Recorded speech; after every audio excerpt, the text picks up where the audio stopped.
Hello मेरे प्यारे दोस्तों, यह साथी तेरा प्यार अगले जन्म भाग 4 है। चलिए हम अपनी कहानी की तरफ बढ़ते हैं। युवराज के पैरों की आहट से वसुंधरा देवी बेचैन हो गई थी। वहीं युवराज को भी वह पैलेस में आकर बहुत ही अजीब फील हो रहा था। उसे ऐसा महसूस हो रहा था जैसे कि वह पहले भी उस पैलेस में आ चुका है।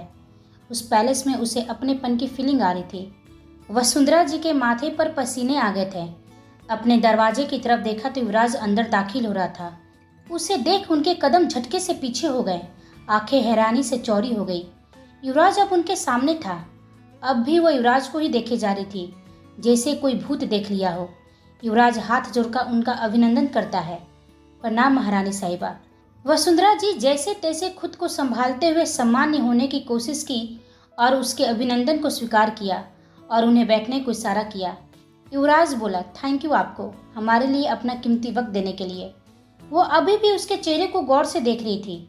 अर्जुन और तानी एक दूसरे से इशारे में उनके ऐसे बिहेवियर को देख पूछ रहे थे। वह पूछी, आपको यहाँ तक आने में कोई तकलीफ तो नहीं हुई? आप मुझसे मिलने अकेले ही आए हैं? युवराज बोला, अकेला कहाँ हूँ, यह मेरे दोनों खास दोस्त हैं, अर्जुन और तानी। वो भी दोनों उनका अभिनंदन करते हैं। वह फिर बोली, नहीं, मेरे पूछने का मतलब है आपका कोई परिवार से? युवराज ने कहा, उन्हें आने की क्या जरूरत थी, डील तो हमारे बीच में होने वाली है। वसुंधरा देवी बोली, आप हमारे मेहमान हैं, कुछ दिन यहाँ ठहरिए हमारे इस खूबसूरत पैलेस में। डील के बारे में हम फिर बात करेंगे। आपके सत्कार के लिए शुक्रिया, लेकिन डील फाइनल होने के बाद ही, युवराज ने कहा। वह बोली, हमें कुछ वक्त चाहिए इस बारे में सोचने के लिए। अभी हमें अपनी पैलेस नहीं बेचनी है। यह सुन तीनों को बहुत आश्चर्य हुआ। हाँ, यह सच है कि सरकार हमें अच्छा ऑफर दे रही है, लेकिन हमें बेचना नहीं है। हमारे पूर्वजों की यह आखिरी धरोहर है, वसुंधरा देवी ने कहा। युवराज ने कहा, लेकिन मुझे खरीदना है, चाहे आप इसकी कोई भी कीमत ले लें। ना सुनने की मुझे आदत नहीं है। आप सोच लीजिए, आपको मैं वक्त देता हूँ। वसुंधरा देवी बोली, मुझे सोचने की जरूरत नहीं है और ना सुनने की आदत डाल लीजिए। मुझे नहीं बेचना है। बाकी आप हमारे मेहमान हैं। अब जितना दिन ठहरिएगा, हम आपकी मेहमानवाजी में कोई कमी नहीं रखेंगे। युवराज मुस्कुराते ही बोला, ठीक है, आपकी संपत्ति है तो फैसला भी आपका। लेकिन आपसे एक बात जरूर कहूँगा, गुरूर और शान सच्चा होना चाहिए। आपका बिजनेस यूके में पूरी तरह से फ्लॉप हो गया है। आपका तो खर्चा भी निकालना मुश्किल होता होगा।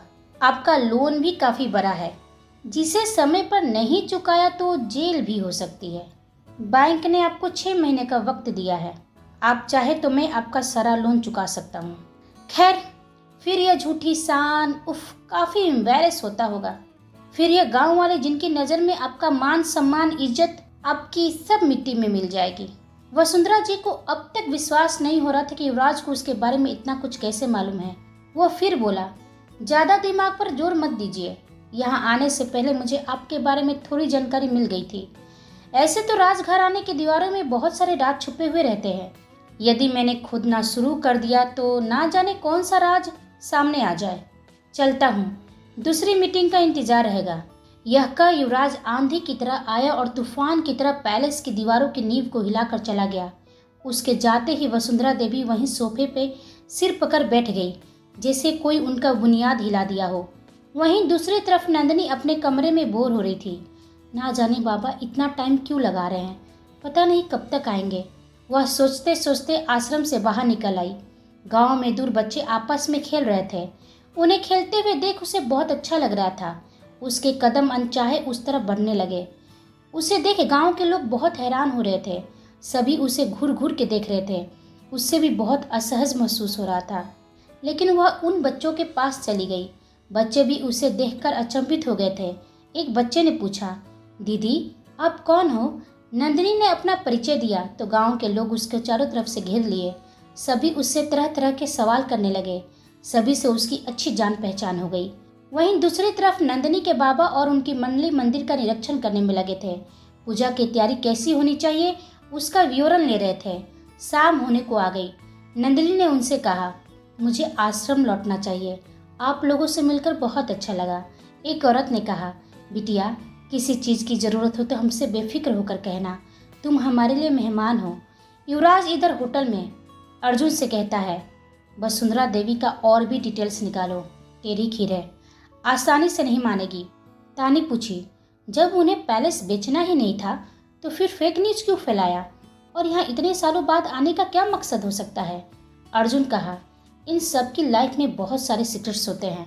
यूके में हमारे आदमी से मिलने से मना कर दिया था और यहाँ सीधे पैलेस बेचने से मना कर रही है। अभी कुछ देर पहले हमें मालूम चला है कि वह उस मंदिर का दरवाजा खोलने की एक बार फिर कोशिश किया जा रहा है। वह इसी सिलसिले में यहाँ आई है। युवराज पूछा, कौन है वह जो इस दुर्लभ काम को अंजाम देगा? कोई महान विद्वान है, अपनी मंडली के साथ यहाँ कोई आश्रम में ठहरा हुआ है। युवराज बोला, तो कल चलते हैं मंदिर, जरा हम भी तो देखें वहाँ ऐसा क्या है। पैलेस में वसुंधरा देवी, मुझे अभी तक यकीन नहीं हो रहा है, क्या जो मैंने देखा हुआ वाकई सच है या एक भ्रम? समझ में नहीं आ रहा है कि इस बारे में भाई साहब को खबर करूं या नहीं। भाई साहब को यकीन दिलाना आसान नहीं है, लेकिन नहीं बताया तो ना जाने क्या कह ढाएंगे। अभी कुछ दिन रुक जाती हूँ, पहले मैं खुद कंफर्म कर लूँ कि वह वही है या उसका कोई हमशक्ल। ऐसे भी मंदिर की पूजा की समाप्ति बाद भाई साहब को तो यहाँ आना ही है। अगले दिन नंदिनी अपने बाबा से पूछती है, बाबा मैं भी आपके साथ मंदिर चलूँ? वह बोले, बेटा अभी मंदिर को पूरी तरह से खाली करवाया जा रहा है, वहाँ मैं व्यस्त रहूँगा। अभी मंदिर में जाने को किसी को इजाज़त नहीं है। मैं जानता था कि तुम यहाँ पर आकर बोर हो जाओगी, इसलिए मैं तुम्हें आने से मना कर रहा था। बाबा मैं आपकी कुछ मदद कर दूंगी। फिर महारानी साहिबा से भी तो मुझे मिलना है। महारानी साहिबा अभी मंदिर नहीं आएगी, जब पूजा वहाँ शुरू हो जाएगी तभी सभी को आने की इजाज़त है। उस समय तुम महारानी साहिबा को देख भी पाओगी और उनसे मिल भी पाओगी। ठीक है बेटा, अब मैं चलता हूँ, अपना ख्याल रखना, और हाँ आश्रम से कहीं बाहर जाने का मत सोचना। उनके जाते ही नंदिनी गांव देखने चली गई। उस समय तानी भी गांव में निकल आई थी। नंदिनी की गांव में औरतें बहुत लाड़ प्यार करती है। नंदिनी ने उनसे पूछा, आप लोग अपने मेहमानों का कितना ख्याल रखते हैं? ऐसी मेहमानवाजी मैंने तो अपनी लाइफ में नहीं देखी। तभी एक बूढ़ी औरत ने कहा, हम भी तरस गए थे कि तुम्हारी तरह कोई बेटी हो जिसको हम प्यार दुलार कर सके। नंदिनी ने पूछा, क्यों, आपको कोई बेटी नहीं है क्या? वह बोली, मेरे ही नहीं बेटा, पूरे गांव में किसी को बेटी नहीं है, बस यहाँ लड़के पैदा होते हैं, इसलिए तो तुम्हें देखकर हम सभी हैरान हो गए थे। नंदिनी भी अपने दिमाग पर जोर देती है कि उसे इस गांव में कोई कुंवारी लड़की या बच्ची तो दिखी ही नहीं थी। वो हैरानी व्यक्त करते हुए पूछी, ऐसा क्यों है अम्मा, क्या यहाँ लड़कियाँ पैदा करना गुनाह है? दूसरी औरत ने कहा, ऐसा नहीं है बेटा, बेटियाँ तो लक्ष्मी होती है, लेकिन कई पीढ़ियाँ गुजर गई, लड़कियाँ यहाँ किसी को हुई ही नहीं, और जिनको हुई वो 5 साल के अंदर ही मर जाती है। ना जाने किसका श्राप लगा है इस गांव को। अब तो इस गांव में इतिहास बन चुका है। माँ काली का वो मंदिर का दरवाजा भी आज तक नहीं खुला, ना हमने देखा है, और हमें तो अब उम्मीद भी नहीं है कि हमारी आने वाली नई पीढ़ी देखेगी भी या नहीं। नंदिनी वहाँ से बाहर निकल आती है। उसके दिमाग में उन औरतों की बात गूंज रही थी। तभी सामने से, नंदिनी, वह देखी तो सामने तानी थी। उसे देख वह खुश हो गई। मैम आप यहाँ? वह बोली, यही सवाल मुझे भी करनी चाहिए, लेकिन उससे पहले कॉल मी तानी नॉट मैम। यह गांव तुम्हारा है क्या? नंदिनी ने उसे सब कुछ बताया। ताजुब की बात है तानी, इस गांव में एक भी लड़की नहीं है। तानी बोली, यहाँ तो बहुत कुछ ऐसा है जो हमारे विश्वास से परे है। खैर छोड़ो, तुम्हारे बाबा इतने बड़े विद्वान हैं, तुमने कभी बताया ही नहीं इन सब के बारे में। नंदिनी पूछी, आपने भी तो नहीं बताया कि आप अचानक इस गांव में कैसे? सॉरी नंदिनी, यह सीक्रेट है, इसलिए नहीं बता सकती हूँ कि हम यहाँ पर क्यों आए हैं। युवराज ने तो अपने घर वालों से भी अब तक छुपाया है। वह बोली, मैं अकेले नहीं आई हूँ, युवराज और अर्जुन भी मेरे साथ है, पास के एक होटल में ठहरे हैं। दरअसल हम भी मंदिर के लिए ही यहाँ आए हैं। नंदिनी ने कहा, तुम्हारा तो ठीक है तानी, लेकिन युवराज सर, वह तो नास्तिक है, उन्हें तो इन सब बातों में भरोसा ही नहीं है। तानी मुस्कुराते हुए, बहुत करीब से जान गई हो उसे। सुन नंदिनी शर्मा जाती है। चलो तुमसे मिलवाती हूँ, वो भी तुम्हें देखकर बहुत खुश हो जाएगा। नंदिनी ने कहा, नहीं तानी, फिर किसी दिन, अभी मुझे आश्रम वापस जाना होगा, शाम ढलने को हो गई है। लेकिन तानी उसकी एक ना सुनी और जबरदस्ती उसे अपने साथ लेकर गई। दोनों आमने सामने थे, उनकी निगाहें एक दूसरे को देख सजदा में झुक गई थी। तानी बोली, तुम दोनों बात करो, मैं चलती हूँ। युवराज नंदिनी से पूछा, तुम यहाँ कैसे? दोनों की बातों का सिलसिला शुरू हो गई। साथ चलते चलते वहीं एक गांव के पास में एक बड़ी नदी थी, वहीं पहुंच जाते हैं जहां दोनों का कदम रुक जाते हैं। दोनों उस जगह को बहुत ध्यान से देखते हैं। नंदिनी ने कहा, यह जगह कुछ जानी पहचानी सी लग रही है। कितनी शांति है यहाँ पर, और सन्नाटा भी। दोनों कुछ देर वहीं बैठे रहते हैं। नदी का पानी की बहने की आवाज़ और मंद मंद हवा उन दोनों के मन में प्रेम का तरंग पैदा कर रही थी। नदी के उस पार से दूर से आ रही रोशनी उनकी आंखों की चमक को बढ़ा रही थी। यूवी ने पूछा, यह रोशनी कहाँ से आ रही है? देखा तो एक भव्य मंदिर जो थोड़ी ऊंचाई पर थी वहीं से आ रही थी। वह बोला, लगता है कि यही वह मंदिर है जिसकी चर्चा हो रही है इस गांव में। क्या तुम कल मेरे साथ चलोगी? नंदिनी बोली, बाबा ने मना किया है। वह तो मुझे गांव में भी निकलने से मना किए हैं। मालूम चलेगा तो बहुत गुस्सा करेंगे। यूवी बोला, तुम्हारे बाबा को इतना गुस्सा आता ही क्यों है? लगता है उनसे मिलकर मुझे समझाना होगा कि ज़्यादा गुस्सा सेहत के लिए खतरनाक होता है। खैर, जिस दिन तुम्हें जाना होगा उस दिन ही मैं तुम्हारे साथ मंदिर की सीढ़ियों पर अपना कदम रखूँगा। चलो, शाम हो गई है, तुम्हें आश्रम छोड़ देता हूँ। कल यहीं पर तुम्हारा इंतजार रहेगा। नंदिनी आश्रम पहुँचती है तो उसके बाबा गुस्से में थे। उन्हें ऐसे देख वो डर जाती है। वह चुपचाप उनके सामने जाकर खड़ी हो जाती है। वह बोले जा रहे थे, तुम्हें यहाँ लाना ही मेरी गलती थी। हमेशा झूठ बोलकर मुझे बेवकूफ़ बनाती हो। मना किया था ना, फिर क्यों गई बाहर? अब बोलोगी भी ऐसे ही बुत बनकर खड़ी रहोगी? वो हल्की आवाज़ में बोली, सॉरी बाबा, आपको नाराज़ नहीं करना चाह रही थी, लेकिन आपको कैसे समझाऊं? यह गांव मुझे अपना लगता है। यहाँ की गलियाँ, नदियाँ, फूल, बगीचा सब मुझे अपनी तरफ खींचते हैं, जैसे कि मैं इन सबको बहुत पहले से ही जानती हूँ, पहचानती हूँ। मैं अपनी भावनाओं पर कंट्रोल नहीं कर पाई। कहते ही उसकी आंखों में आंसू आ गए। उसे ऐसा रोता देख बोले, देख बेटा, हर गांव एक जैसा ही दिखता है, इसलिए यहाँ अपनेपन की खुशबू आ रही है। समझता हूँ कि तू यहाँ अकेले बोर हो जाती होगी। कोई बात नहीं, तू थोड़ी समय के लिए बाहर निकल सकती है, लेकिन शाम ढलने से पहले आश्रम आ जाना। नंदिनी मन में मुस्कुराते हुए, वाह, यह नाटक तो काम कर गया। थैंक यू बाबा, और सॉरी भी। इधर वसुंधरा जी की आंखों की नींद गायब थी। उसे तो बस युवराज का चेहरा नजर आ रहा था। चेहरे पर चिंता की लकीरें साफ झलक रही थी। उनसे रहा नहीं गया तो वह किसी को कॉल मिलाई। उधर से किसी मर्द की तगड़ी आवाज़ आई, इतनी रात को क्यों फ़ोन मिलाया है? वह बोली, भाई साहब, रात यहाँ है, वहाँ तो दिन है। तो वह बोला, इसलिए तो पूछ रहा हूँ, इतनी रात को तुमने फ़ोन लगाया तो बात ज़रूर कोई इम्पोर्टेंट होगी। उसी के बारे में बात करने के लिए आपको फ़ोन मिलाया भाई साहब। वह पूछा, पहले यह बताओ, मंदिर का पूजा का क्या हुआ? भाई साहब, वो भी हो रहा है। मंदिर की पूजा की तैयारियां हो चुकी है। मुझे उम्मीद है कि इस बार हमें निराशा हाथ नहीं लगेगी, लेकिन मैंने उसके लिए आपको फ़ोन नहीं मिलाया है। वह पूछा, तो क्या बात है, साफ साफ बोलो, तुम कुछ परेशान लग रही हो। वसुंधरा जी बोली, बात ही कुछ ऐसा है भाई साहब, समझ में नहीं आ रहा कि मैं आपसे कैसे कहूँ। मालूम नहीं आप मेरी बातों पर यकीन करेंगे या नहीं। वह बोला, हम दोनों के पास एक दूसरे की बातों पर यकीन करने के सिवा दूसरा कोई ऑप्शन है क्या? इसलिए साफ साफ बोलो, मैं तुम्हारी बातों पर पूरी तरह से यकीन करूँगा। वसुंधरा जी बोली, भाई साहब, वो लौट आया है। वह पूछा, कौन लौट आया है? तुम किसकी बात कर रही हो? युवराज की। युवराज का नाम सुनते ही उसके भाई साहब आश्चर्यचकित रह गए। वह पूछे, क्या बोल रही हो? यह कैसे हो सकता है? इम्पॉसिबल। मुझे भी ऐसा ही लगा था भाई साहब। वही बोलने का तरीका, बैठने का अंदाज, सब कुछ वही है। मुझे तो अब तक यकीन नहीं हो रहा कि वह एक सपना था, भ्रम है, यह सचमुच एक हकीकत है जिसे मैंने अपनी आंखों से देखा है। मुझे बहुत डर लग रहा है भाई साहब। वह बोला, ऐसा कुछ भी नहीं हो सकता है, तुम्हें डरने की ज़रूरत नहीं है। तुम वहाँ जिस काम के लिए गई हो, बस उस काम पर ध्यान दो। यदि वह युवराज होता तो उसके साथ में वो भी होती। शांत हो जाओ। यदि वह होता ना तो उसे सब कुछ याद रहता। क्या तुमको ऐसे उसके बिहेवियर से लगा? यदि वह होता ना तो तुमको अब तक पहचान चुका होता। इसका मतलब वह युवराज नहीं है, उसका कोई हमशक्ल होगा। यह बात तो सही है भाई साहब। उसे न मुझे देखकर हैरानी हुई, न ही इस पैलेस को देखकर। इसका मतलब वो युवराज नहीं हो सकता है। उसके भाई साहब ने कहा, यदि तुम्हें शक है तो एक काम करो, जो मैं कह रहा हूँ वह उसके सामने पेश करो। यदि वह युवराज है तो उसे यकीनन सब कुछ याद होगा।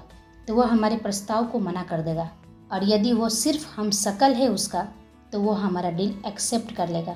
वसुंधरा कहती है, ठीक है भाई साहब, अगली मीटिंग में मैं उसके सामने अपना प्रस्ताव रखूंगी। इधर नंदिनी और तानी दोनों धीरे धीरे अच्छे दोस्त बन गए थे। पूरे दिन दोनों गांव में घूमते और वहां के बारे में जानने की कोशिश करते। एक दिन नंदिनी का चलते चलते घर के सामने कदम रुक गए। तानी पूछी, क्या हुआ, तुम यहाँ क्यों रुक गई? वह उस घर की तरफ अपना कदम बढ़ाने लगी और तानी भी उसके पीछे हो गई। वह बोली, तानी, यहाँ पहले कच्चा मकान हुआ करता था, अब यहाँ पक्का मकान किसका है? तानी उसे हैरानी से, तुम्हें कैसे मालूम कि यहाँ कच्चा मकान था? नहीं जानती हूँ, लेकिन मैं यहाँ पहले भी आ चुकी हूँ इस घर में। तभी एक औरत ने टोका, बेटी, पहले तो मकान कच्चा ही हुआ करता था। यह मोहन बेटवा का मकान है, अब तो वो शहर में रहता है, कभी कभार अपने परिवार के साथ आता है। बस यहाँ उसने पक्का मकान बनवा दिया अपनी बहन की याद में। नंदिनी पूछी, बहन, अब वो कहाँ है? उसकी बहन को मरे हुए बहुत साल हो रहे हैं बेटा, अब तो किसी को उसका चेहरा तक याद नहीं। जिन्हें याद थे वो चल बसे, और जो बच्चे हैं वो भूल चुके हैं। नंदिनी की आंखों में नमी आ गई। वह उस घर की दीवारों को छूने लगी। उसे ऐसा देख तानी को थोड़ा अजीब लग रहा था। नंदिनी बोली, मैंने माँ की याद में, पत्नी की याद में, पिता की याद में किसी को मकान बनाते हुए देखा है। पहली बार कोई भाई अपनी बहन की याद में मकान बनाया है। सोचो वो भाई अपनी बहन से कितना प्यार करता होगा। तानी पूछी, लेकिन तुम इतनी इमोशनल क्यों हो रही हो? वह बोली, नहीं मालूम, शायद मोहन काका की बहन के बारे में सोचकर। तानी हंसने लगी, बाप रे, तुम तो बहुत ही इमोशनल हो। चलो, एक बात बताना था, कल मैं नहीं आ पाऊंगी। नंदिनी ने कहा, क्यों, कल जा रहे हो क्या? अरे नहीं, जब तक मंदिर का दरवाज़ा नहीं खुल जाता हम नहीं जाएंगे। वह कल एक बिजनेस डील होनी है, इसी सिलसिले में बाहर जाना है। नंदिनी पूछी, यानी कि मैं कल युवराज से नहीं मिल पाऊंगी? तानी ने कहा, वह तो मुझे नहीं मालूम यार, तुम खुद ही उससे पूछ लेना। मीटिंग के दिन वसुंधरा देवी बोली, हमने बहुत सोचा मिस्टर युवराज आपकी डील के बारे में, लेकिन हम पहले ही आपसे कह चुके हैं कि हम अपनी पैलेस नहीं बेचेंगे, और हम यह भी जानते हैं कि आप इसे खरीदने के लिए हर कानूनी दाव का इस्तेमाल करेंगे, उसका सहारा लेंगे और हमें विवश कर देंगे कि हम इस पैलेस को आपको बेच दें। थोड़ी बहुत जानकारी हमने भी आपके बारे में इकट्ठा कर ली है। बहुत जिद्दी किस्म के आदमी हैं आप। एक बार जो चीज़ आपको पसंद आ जाती है वह आपकी होती है, उसकी कोई भी कीमत चुकाने के लिए तैयार रहते हैं। उदयपुर के और पूरे भारत के सबसे रईस आदमी हैं, आपसे कोई भी दुश्मनी मोलना नहीं चाहता है। इन्हीं खूबियों की वजह से आपकी कद्र करते हैं हम। यह पैलेस आपकी हुई, लेकिन हमारी भी एक शर्त है। यदि आप हमारी शर्त मान जाएंगे तो यह पैलेस आपकी हो जाएगी। युवराज ने पूछा, कैसी शर्त? वसुंधरा देवी ने कहा, मैं चाहती हूँ कि आप मेरी भतीजी से विवाह कर लीजिए। आप इस राजघराने की जमाई बन जाइए। राजघराने परिवार की तरफ से गिफ्ट होगा। वसुंधरा का ऐसा प्रस्ताव सुन युवराज, अर्जुन और तानी तीनों को जोर से झटका लगा, लेकिन वसुंधरा के चेहरे पर सातिर मुस्कान थी। वह मन में सोचती है, मैं जानती हूँ कि तुम मना ही करोगे। मेरा शक सही है, या तो तुम भूलने का नाटक कर रहे हो या तो तुम्हारा मकसद कुछ और ही है। वसुंधरा जी ने फिर कहा, आपको मैं सोचने का वक्त जरूर दूंगी, सोच लीजिए। आप सोचकर अपने परिवार से विचार करके आप अपना फैसला बताइए। यदि आपको प्रस्ताव मंजूर है तो हमें कोई दिक्कत नहीं होगी, लेकिन आपने यदि हमारे प्रस्ताव को ठुकरा दिया तो आप जो चाहे कर सकते हैं, लेकिन हम अपना पैलेस नहीं बेचेंगे। यह हमारा अंतिम फैसला है। यह कर वसुंधरा उठकर जाने लगी। तभी युवराज ने कहा, मुझे आपकी शर्त मंजूर है महारानी साहिबा। इस बार झटका वसुंधरा देवी को लगने वाला था। उसके कदम जहाँ थे वहीं रुक गए। उसको अपने कानों पर भरोसा ही नहीं हुआ। भरोसा तो अर्जुन और तानी को भी नहीं हो रहा था। हाँ की उम्मीद तो उन्हें युवराज से था ही नहीं। युवराज उनके सामने खड़ा होकर उनकी आंखों में आंखें डालकर कहा, मैं युवराज सिंह राठौर हूँ, अपनी पसंद की कोई भी कीमत दे सकता हूँ। मुझे आपकी शर्त मंजूर है, लेकिन यह डील हम दोनों के बीच में ही रहना चाहिए। जब तक मैं ना चाहूँ आप इसे रिवील नहीं करेंगी। यह कह वो जल्दी से वहाँ से बाहर निकल आया और वसुंधरा देवी उसे जाते देख अब तक शौक में थी। वो सीधे अपने होटल में पहुँच गया। तानी गुस्से से बोली, यह क्या है युवराज, तुम ऐसे कैसे कर सकते हो? एक पैलेस को खरीदने के लिए तुमने इतना बड़ा दांव खेल दिया। शादी कोई गुड्डा गुड्डी का खेल नहीं होता युवराज। शादी जैसा बड़ा फैसला सोच समझकर करना चाहिए था तुम्हें, और तुमने यूं ही कर लिया। युवराज गंभीर होकर बोला। मैंने वही किया जो मुझे करना चाहिए था। अर्जुन पूछा। मुझे तो समझ में अब तक नहीं आ रहा है कि हम पैलेस खरीदने आए थे या तुम्हारी शादी फिक्स करने। हम कोई और तरीका निकाल सकते थे उस पैलेस को खरीदने के लिए। ऐसे तुम्हें उनका शर्त नहीं माननी चाहिए थी। जरा सोचो, तुम्हारे घर वालों को मालूम चलेगा तो उन्हें कितना धक्का लगेगा, और खासकर तुम्हारी बड़ी माँ को। युवी ने कहा। वसुंधरा देवी किसी भी कीमत पर वह पैलेस मुझे नहीं बेचती। यह तो मुझे नहीं मालूम कि वह ऐसा क्यों करना चाह रही थी। इसलिए उन्होंने मेरे सामने ऐसी शर्त रखी जिसे सुनकर मैं खुद अपना कदम पीछे कर लूं। मैं उस पैलेस को पाने के लिए कोई जोर जबरदस्ती नहीं करना चाहता हूं, और कोई भी कानूनी दांवपेच में मैं नहीं फंसना चाहता हूं। तुम्हें पता है कि वो पैलेस मेरे लिए कितना ज़रूरी है, और इसके लिए मुझे कुछ भी करना हो तो मैं करूँगा। तानी पूछे। और नंदिनी, उसका क्या? तुम नंदिनी की भावनाओं के साथ खेल रहे हो? नंदिनी का नाम सुनते युवराज इमोशनल हो गया, लेकिन उसने अपने आप को कंट्रोल कर रखा था। युवराज, वो तुमसे बहुत प्यार करती है। वह टूटकर बिखर जाएगी जब उसे यह पता चलेगा तो। और सच तो यह भी है युवराज कि तुम्हारी भी आंखों में उसके लिए हमने सच्चा प्यार देखा है। क्या वो सब झूठ था? क्या तुम्हें उसका दिल तोड़ना मंजूर है? युवराज गुस्से से चिल्ला पड़ा। मुझे उन सब से कोई मतलब नहीं है तानी। मुझे वो पैलेस चाहिए तो बस चाहिए, और मैंने कभी नहीं कहा कि मैं नंदिनी से प्यार करता हूँ। मेरे दिल में नंदिनी के लिए कोई फीलिंग्स नहीं है। वो सिर्फ मेरे लिए एक मेरी एम्प्लॉय थी। अब मुझे इस मैटर पर कोई बात नहीं करना है। That's it. वसुंधरा जल्दी से फ़ोन मिलाती है। भाई साहब, वो हमारी शर्त मान गया है। उधर से वो बोला। अब तुम निश्चिंत हो जाओ। जैसा तुम सोच रही हो ऐसा कुछ भी नहीं है। मैंने भी उसकी पूरी डिटेल्स निकाल ली है। बस उसकी शक्ल और नाम दोनों ही उससे मिलते हैं। यह हमारे लिए वह चाबी है जिसको सीढ़ी बनाकर हम फिर से पावरफुल बन सकते हैं। अब बस नैन्सी और वह एक दूसरे के करीब आ जाए, जिसमें हमारा ही फायदा है। और फिर मंदिर का दरवाज़ा खुलते ही मैं वापस इंडिया आ जाऊंगा। शाम का समय था। नंदिनी नदी किनारे युवराज का इंतजार कर रही थी। युवराज भी उस तरफ जाने लगा, लेकिन अचानक उसने अपना कदम रोक लिया। उसे एहसास हुआ कि अब उसका नंदिनी से दूर रहना ही ठीक है। नंदिनी को दूर से देखते हुए उसकी आंखें भर आई थी। तकलीफ तो उसे भी हो रही थी। अभी तो उसने भी अपना पहला प्यार का पहला एहसास महसूस ही किया था। वह उल्टे पैर वहां से लौट गया। नंदिनी कुछ देर इंतजार करके मायूस होकर जाने लगी। अभी वो 10 कदम आगे बढ़ी थी कि वहां उसे कोई थोड़ी दूर पर बैठी हुई दिखाई देती है। वह खुद से पूछती है, अभी तो कुछ देर पहले यहाँ कोई नहीं था, फिर यह कौन है? नंदिनी उसका चेहरा देखने में असमर्थ थी। कोई लड़की जैसी दिख रही थी, लेकिन इस गांव में तो कोई लड़की है ही नहीं। फिर यह कौन है और कहाँ से आ गई? अब नंदिनी को थोड़ा थोड़ा डर लगने लगा था। शाम भी वहाँ शांति और सन्नाटे से भर गया था। वह धीरे धीरे अपना कदम बढ़ाते हुए, कौन हो तुम? किस गांव से हो? वह लड़की उसकी किसी भी बात का जवाब नहीं दे रही थी। नंदिनी डर डर के धीरे से उसके कंधे पर हाथ रखती है। वह लड़की पलटी तो नंदिनी के होश उड़ गए। वह चिल्ला पड़ी और बेहोश होकर वहीं गिर पड़ी। कौन थी वो लड़की? क्या था युवराज का उस पैलेस खरीदने के पीछे का मकसद? क्यों वसुंधरा उसे देखकर इतना डर गई थी? और कौन था यह भाई साहब जिसके आने का इंतजार युवराज को भी था?